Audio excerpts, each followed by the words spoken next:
Assalamualaikum warahmatullahi wabarakatuh. Perkenalkan, nama saya Ega Elena, NIM 2010411064. Di sini saya akan mempresentasikan koordinasi pimpinan dan karyawan dalam kualitas. Koordinasi pimpinan dan karyawan dalam kualitas.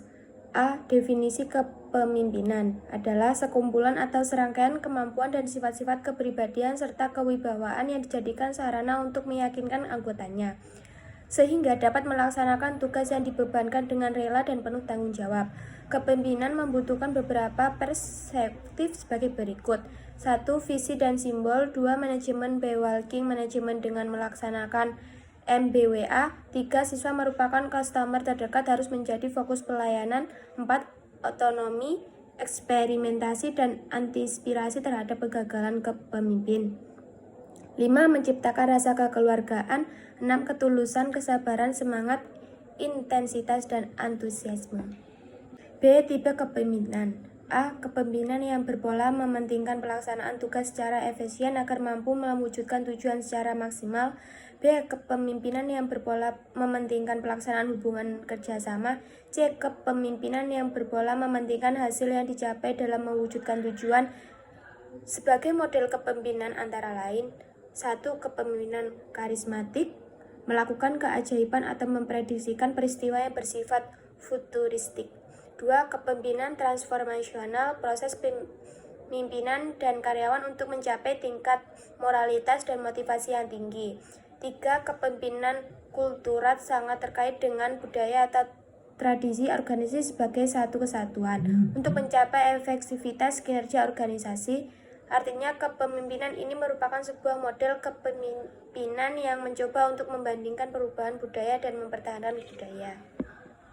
Pengertian koordinasi. Koordinasi adalah satu fungsi manajemen yang tidak bisa terpisah dari fungsi manajemen lainnya, karena fungsi koordinasi adalah fungsi yang menghubungkan fungsi-fungsi manajemen lainnya. Koordinasi berarti mengikat, mempersatukan, dan menyelaraskan semua aktivitas dan usaha. Contohnya, fungsi perencanaan pembuatan koordinasi yaitu dalam menyusun rencana, seorang pemimpin harus melakukan koordinasi dengan baik dengan karyawan atau bawahannya untuk mengumpulkan data dan valid dalam menemukan rencana ke depannya. Menjadi karyawan yang berkualitas di sebuah perusahaan yang terpenting adalah menjalani tugas dengan baik, bertanggung jawab pada pekerjaan yang tidak cukup menjadikan karyawan kualitas terbaik. Karyawan kualitas terbaik sebagai berikut. 1. Menjalani tugas dengan baik, memahami peran dan tanggung jawab di sebuah perusahaan. 2. Produktif, memprioritaskan pekerjaan dan mengelola waktu dengan baik. 3. Berorientasi, bekerja dengan tujuan kepribadian perusahaan.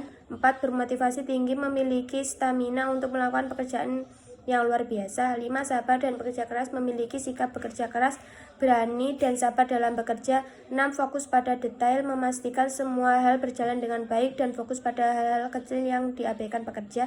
7. Berpikir dan bertindak positif, memberikan banyak saran dan menjadi orang yang menyelesaikan sebagai tantangan dalam pekerjaan. 8. Menjadi hubungan sosial, memiliki kerjasama positif dengan para pegawai dari divisi lain. Pengertian quality control merupakan gagasan untuk mendeteksi komponen atau produk yang tidak sesuai dengan standar yang telah diterapkan sebagai proses produksi oleh karyawan. Diberikan tugas untuk memeriksakan mutu, yang dikenal dengan nama inspeksi atau pemeriksaan.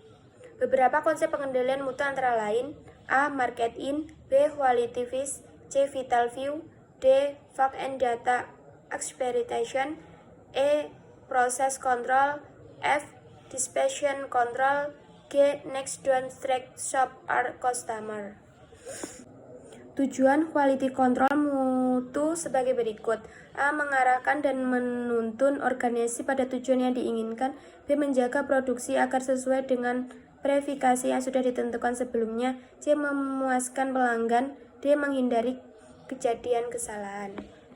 Sekian presentasi dari saya. Wassalamualaikum warahmatullahi wabarakatuh.